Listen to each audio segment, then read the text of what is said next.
Madam रुकिए, अभी अभी बॉर्डर से खबर आई है, दुश्मनों ने अचानक हमला कर दिया है, हालात बहुत गंभीर है। आज मेरी शादी का दिन है, लेकिन अगर देश पुकार रहा है तो ये दुल्हन भी रणभूमि में जाने से पीछे नहीं हटेगी। दुश्मनों को बता दो, भारत की बेटियां भी शेरनी होती हैं। कारे तुम लोग कहाँ इतना पीछे चल रही हो? तुम लोग झुमरी के साथ भी नहीं चल सकते हो? लगत बा फ्री के खा खा के ज्यादा पेट निकल गई बा। नहीं मैडम जी, ऐसी बात नहीं है। हम लोग तो बस ये सोच रहे थे कि आप कब तक इसी तरह गांव-गांव जाके हेरा फेरी करती रहेंगी। कारे तू झुमरी से जुबान लड़ाएगी? अभी तुझे पता नहीं है, डीएम और विधायक भी मेरी खूबसूरती पर मरते हैं। एक बार सिर्फ कहने की देरी है, गाड़ियों की लंबी लाइन लग जाएगी। लेकिन झुमरी सबसे अलग है, आंख मार के समझी। मैडम जी, हमसे गलती हो गई है, अब आगे से कभी भी ऐसी गलती नहीं करूंगी। मैडम मुझे माफ कर दो, आप सबसे महान हैं। अरे तू डर गई?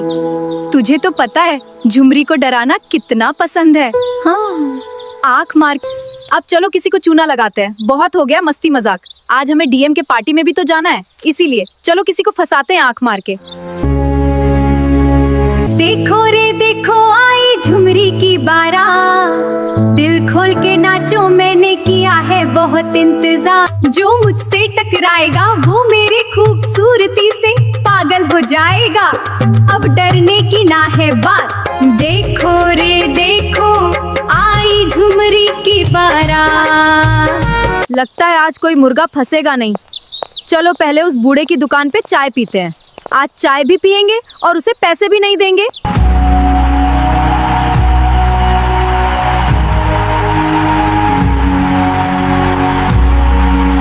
मैडम रुकिए, अभी अभी बॉर्डर से खबर आई है, दुश्मनों ने अचानक हमला कर दिया है, हालात बहुत गंभीर है। कर्नल साहब का सीधा आदेश है दे, हमें तुरंत बॉर्डर के लिए रवाना होना होगा।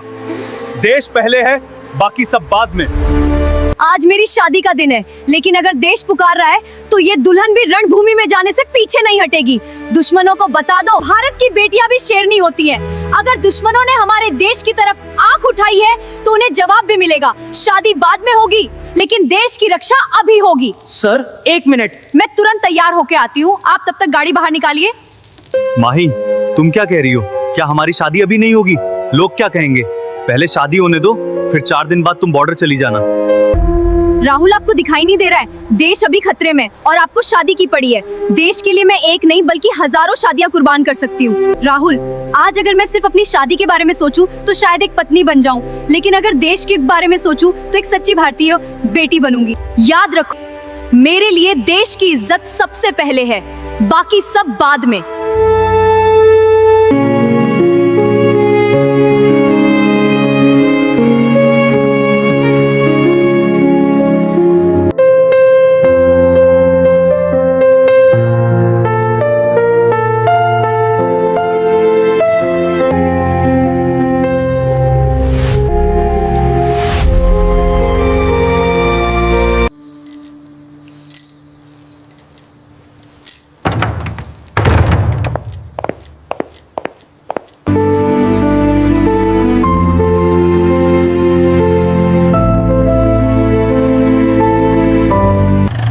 मैडम, हमें अब देरी नहीं करनी चाहिए, हमें तुरंत बॉर्डर के लिए निकलना होगा। हाँ सर, हमें तुरंत चलना चाहिए और आज एक भी दुश्मन नहीं बचेगा।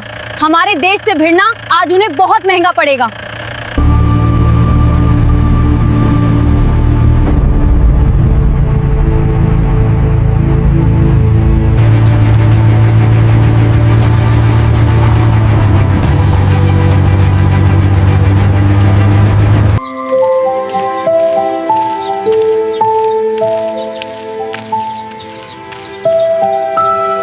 ओ बूढ़े, चाय पिला।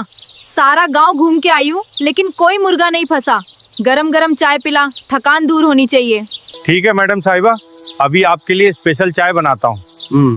बस 2 मिनट का समय दे दीजिए।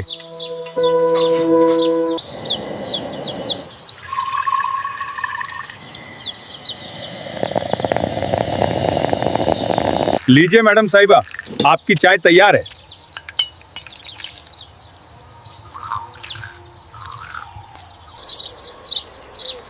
वाकई में चाय तो बहुत अच्छी बनी है। ओ बुड्ढे, इसी तरह हमें रोज चाय पिलाना। अब हम चलते हैं, फिर कल आएंगे। मैडम साहिबा, पैसा दे के जाइए।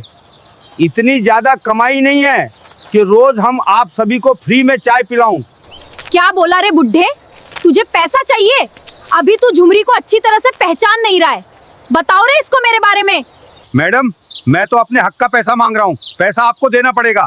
आप कानून की वर्दी पहनकर मुझे नहीं डरा सकती। मुझे आपके बारे में सब पता है। बुड्ढे, ये वर्दी देख रहा है? इस वर्दी से पूरा इलाका कांपता है और तू हमसे पैसा मांग रहा है। मैडम, वर्दी का रौब अपने थाने में दिखाइए। यहाँ चाय मेहनत से बनती है, मुफ्त में नहीं मिलती। विमला, कमला, सरला, बुड्ढे का ढेला पलट दो, फिर समझ में आएगा झुमरी से बहसबाजी करने का अंजाम कितना भारी पड़ता है।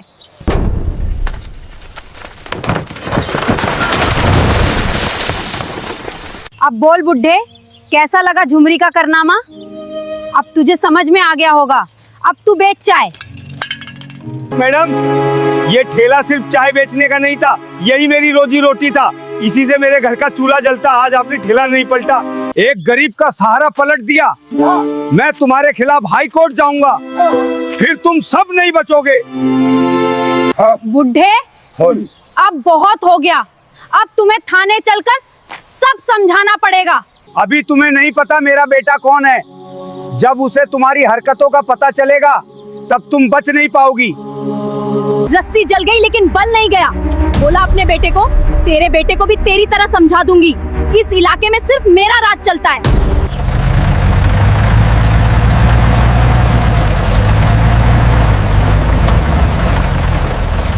सर, आगे कैसी भीड़ लगी है? वहाँ मुझे कुछ गड़बड़ लग रहा है। हमें चल के देखना चाहिए। ठीक है मैम।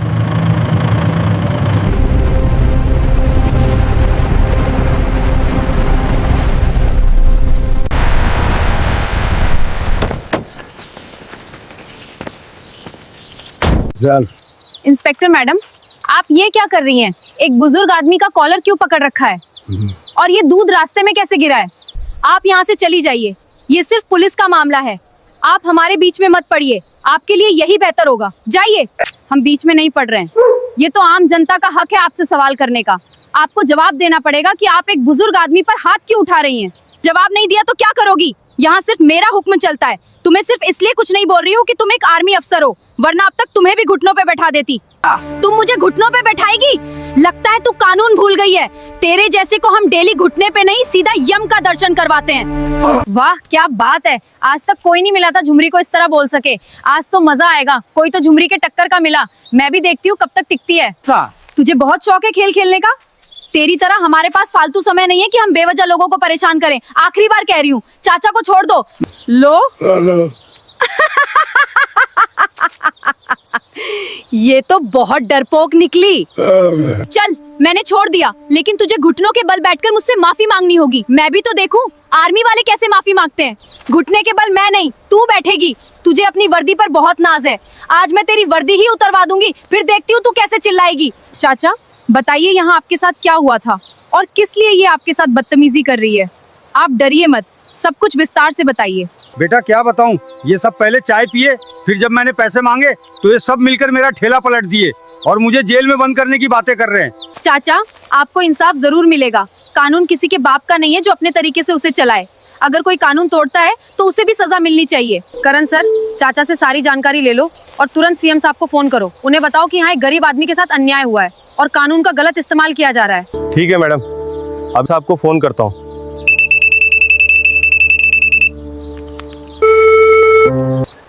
जय हिंद सर। मैं आर्मी ऑफिसर करण बोल रहा हूँ। सर, अभी मैं रामपुर गांव में हूँ। यहाँ एक गरीब चाय वाले के साथ पुलिस वालों ने बिना किसी गलती के बदसलूकी की है। सर, उनका ठेला पलट दिया गया है और उन्हें जेल में डालने की धमकी दी जा रही है। मामला गंभीर है, इसलिए तुरंत आपको सूचना दे रहा हूँ। इंस्पेक्टर का नाम क्या है? और वो किस थाने से है? सर, रामपुर थाने से है और लेडीज इंस्पेक्टर है। नाम है झुमरी सर। इसने हमें भी कुछ नहीं समझ रखा है। आप बताइए इसके साथ क्या किया जाए। क्या नाम है? झुमरी? अफसर, इस केस को यहीं खत्म कर दो और चाय वाले से कह दो कि उसे उसके नुकसान का पूरा पैसा मिल जाएगा। सर, आप क्या कह रहे हैं? अगर हम इस तरह से मामला यहीं दबा देंगे तो उस गरीब आदमी को इंसाफ कैसे मिलेगा? सर, कानून सबके लिए बराबर होना चाहिए, चाहे सामने कोई पुलिस अफसर ही क्यों ना हो। अफसर, वो इंस्पेक्टर लड़की बहुत खास है, इसलिए कह रहा हूं इस केस को यहीं खत्म कर दो। और याद रखो, तुम्हारा काम बॉर्डर पे है। सर, माफ कीजिए, लेकिन मैं इस आदेश को नहीं मान सकता। हमने देश की वर्दी इसलिए नहीं पहनी कि किसी बेगुनाह के साथ अन्याय होते देखें। अगर कानून तोड़ा है तो सजा भी मिलेगी, चाहे वो कोई भी हो। और सर, सीमा की रक्षा करने वाला सैनिक कभी सच से पीछे नहीं हटता। अफसर, तुम किससे बात कर रहे हो? पता है तुम्हारी औकात कैसे हुई हमारी बात नहीं मानने की? अगर मैं चाहूं तुझे 1 मिनट में इधर उधर कर सकता हूं। और एक बात ध्यान से सुनो, एक बार मैंने जो कह दिया यहां वही होता है। सरकार हमारी है, तुम्हें बोलने का कोई हक नहीं है। सर, हर एक नागरिक का अधिकार है, चाहे वो अमीर हो या गरीब। सरकार किसी के बाप की नहीं है। और एक बात मेरी ध्यान से सुनो, अगर आप सच का साथ नहीं दे सकते तो अपनी कुर्सी बचाने के लिए तैयार हो जाना, क्योंकि अब कोई भी नहीं बचेगा। तू एक मंत्री को धमकी दे रहा है? जा, तुझे जो करना है कर लेना। तू मेरा एक बाल भी बांका नहीं कर सकता। मैं तुझे छोड़ूंगा नहीं मंत्री। तू गरीबों को पैरों की धूल समझ रहा है, अब तुझे गरीब ही सबक सिखाएंगे। सर, क्या हुआ? आप इतने गुस्से में क्यों हैं? क्या मंत्री जी ने कुछ कहा? बताइए सर। मैम, मंत्री कह रहा है कि ये केस यहीं खत्म कर दो और चाय वाले का जितना नुकसान हुआ है उसे उसकी कीमत दे दी जाएगी। अब हमें क्या करना चाहिए? बॉर्डर पे लड़ाई चल रही है, वहां से भी मदद नहीं ले सकते और हम एक गरीब को इंसाफ दिलाए बिना यहाँ से जा भी नहीं सकते, क्योंकि हमारी वर्दी हमें कभी गलत के सामने झुकना नहीं सिखाती। सर, आप टेंशन मत लीजिए, मैं कर्नल सर के पास फोन करके बता देती हूँ। हाँ। क्या पता कर्नल साहब हमारी मदद कर सकते हैं।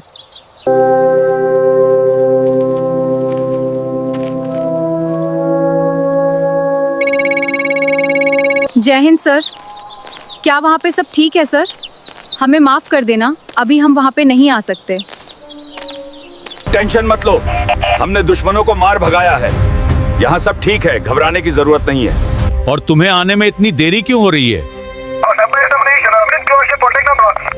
क्या हुआ? सब ठीक है? सर, यहाँ पे कुछ ठीक नहीं है। एक चाय वाले के साथ कुछ पुलिस वालों ने मिलकर उसका पूरा ठेला और दुकान बर्बाद कर दिया। चाय वाले ने बस उनसे अपने चाय के पैसे मांगे था, इसलिए उन्होंने ये सब किया। सर, इसी वजह से हमें आने में देर हो गई। ये पुलिस वाले हमारी बात नहीं मान रहे थे। हमने मंत्री जी को फोन किया था, लेकिन मंत्री जी ने कहा कि ये केस यहीं खत्म कर दो, इसी में सबकी भलाई है। एक मंत्री की इतनी औकात कि वो एक आर्मी अफसर से इस तरह बात करे? उसे अभी पता नहीं है कि हम देश के लिए मर भी सकते हैं और मार भी सकते हैं। ये सेना है, यहाँ देश सबसे ऊपर होता है। जो गरीबों पर जुल्म करेगा, चाहे वो मंत्री ही क्यों ना हो, उसे बख्शा नहीं जाएगा। देशभक्ति का मतलब कुर्सी बचाना नहीं होता।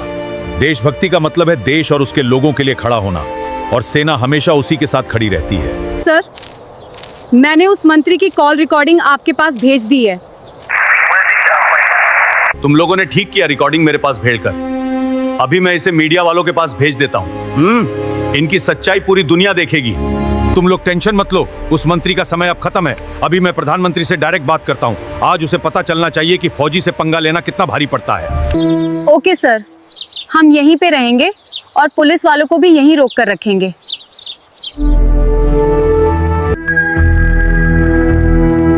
क्या हुआ? मंत्री जी ने क्या बोला? देख ली तूने मेरी पावर कहाँ तक है? चली थी झुमरी से टकराने, अब जाएगी यहाँ से या धक्के मार के भगा दूं? तुम्हारी पावर मैंने देख ली है, लेकिन अभी तुम्हें नहीं पता कि जहाँ तुम्हारी पावर खत्म होती है वहीं से हमारी पावर शुरू होती है। इसलिए कह रही हूँ, तुझे क्या लगा तेरी पावर मंत्री तक है तो हम डर जाएंगे? ये तेरी गलतफहमी है। तुझे अंदाजा नहीं है कि आर्मी की पावर कहाँ तक होती है। नमस्कार, आप देख रहे हैं देश की सबसे बड़ी खबर। आज एक छोटे से गांव में हुई घटना ने पूरे प्रशासन को हिलाकर रख दिया। सूत्रों के मुताबिक एक गरीब चाय वाले के साथ स्थानीय पुलिस ने बेहद बुरा व्यवहार किया। सिर्फ कुछ पैसों की मांग करने पर पुलिस वालों ने उसका ठेला पलट दिया। इतना ही नहीं, चाय वाले की पूरी दुकान को भी बर्बाद कर दिया गया। मामला तब और बड़ा हो गया जब मौके पर मौजूद आर्मी अफसरों ने इस अन्याय का विरोध किया। बताया जा रहा है कि आर्मी अफसरों ने तुरंत मंत्री से फोन पर बात की। लेकिन आरोप है कि मंत्री ने इस मामले को दबाने की कोशिश की। मंत्री ने कथित तौर पर आदेश दिया कि यह केस यहीं खत्म कर दिया जाए। लेकिन कहानी में बड़ा मोड़ तब आया जब इस पूरे मामले का फोन कॉल रिकॉर्ड सामने आ गया। रिकॉर्डिंग में साफ सुना जा सकता है कि किस तरह मंत्री सत्ता का दबाव डाल रहे थे। इस खुलासे के बाद प्रशासन हरकत में आ गया और मंत्री को हिरासत में ले लिया गया। अब पूरे मामले की उच्च स्तरीय जांच शुरू हो चुकी है और देश भर में लोग गरीब चाय वाले को इंसाफ दिलाने की मांग कर रहे हैं। हम इस बड़ी खबर पर लगातार नजर बनाए हुए हैं। फिलहाल के लिए इतना ही, लेकिन इस मामले से जुड़ी हर बड़ी अपडेट हम आपको सबसे पहले दिखाते रहेंगे। इन पुलिस वालों को दिखाई नहीं दे रहा क्या? देश में दुश्मनों से लड़ाई चल रही है और ये लोग अपने ही गरीबों पर जोर चला रहे हैं। ये कैसा मंत्री है जो गरीबों की आवाज दबा रहा है? अगर सच में इंसाफ नहीं हुआ तो पूरा गांव उसके खिलाफ खड़ा हो जाएगा। अभी अभी खबर मिली है कि मंत्री को हिरासत में ले लिया गया है और सुन रहा हूं कि प्रधानमंत्री खुद वहां जा रहे हैं जहां उस गरीब चाय वाले का ठेला पलट दिया गया था।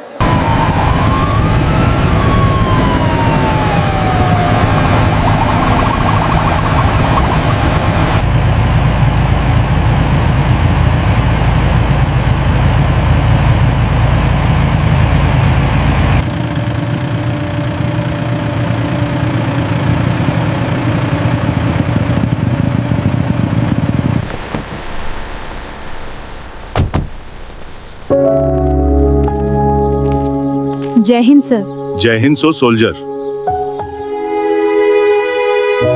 सोल्जर, मुझे सारी सच्चाई पता चल गई है और मैंने मंत्री को हिरासत में ले लिया है। सर, सिर्फ हिरासत में लेने से काम नहीं चलेगा। उस मंत्री को कड़ी सजा होनी चाहिए और इन पुलिस वालों को भी सजा मिलनी चाहिए। सोल्जर, आप टेंशन मत लीजिए। मंत्री और इन पुलिस वालों को कड़ी से कड़ी सजा कानून देगा। गरीब पर जो अत्याचार करेगा वो नहीं बचेगा, चाहे कोई भी हो। अब इस गांव के लोगों को रोजगार मिलेगा और रहने के लिए पक्के मकान मिलेंगे। पूरे देश में अब कोई भी गरीबों का अपमान नहीं करेगा।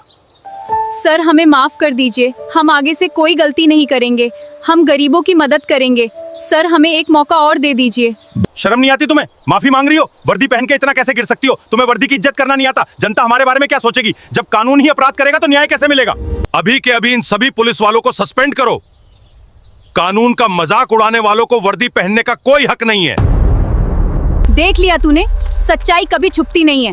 भले देर हो, लेकिन जीत हमेशा सच की ही होती है। अब बोल झुमरी, तू क्या करेगी? देख झुमरी, वर्दी सिर्फ ताकत दिखाने के लिए नहीं होती, वर्दी जिम्मेदारी होती है। इस वर्दी को पहनकर अगर किसी गरीब पर जुल्म किया जाए तो उससे बड़ा अपराध कोई नहीं होता। हमने ये वर्दी इसलिए पहनी है ताकि कमजोर लोगों की रक्षा कर सके और उन्हें उनका हक दिला सके, न कि उन्हें डराकर उनका अपमान करें। वर्दी का मतलब सेवा और न्याय होता है। इस देश की असली ताकत कुर्सी या पद नहीं है। इस देश की असली ताकत उसके लोग हैं। जब कोई गरीब इंसान रोता है तो उसकी आवाज इस देश की मिट्टी तक पहुंचती है। हम सैनिकों ने कसम खाई है कि चाहे जान चली जाए, लेकिन देश के लोगों की रक्षा हमेशा करेंगे। क्योंकि याद रख, देश सबसे ऊपर होता है और जब बात देश की हो तो एक सच्चा सिपाही कभी पीछे नहीं हटता। क्या मिला तुझे झुमरी? झूठी ताकत दिखाकर आखिर पहुंची कहां? याद रख, गरीब की बद्दुआ और कानून की पकड़ से कोई नहीं बचता। बेटा, आपने इस गरीब को इंसाफ दिलाकर साबित कर दिया कि कानून से बड़ा कोई नहीं होता। चाहे पुलिस हो या आम जनता, कानून सबके लिए बराबर होता है। मैंने कुछ खास नहीं किया, मैंने सिर्फ अपना फर्ज निभाया है। जब तक इस देश में कानून और इंसाफ जिंदा है, तब तक किसी गरीब के साथ अन्याय नहीं होगा।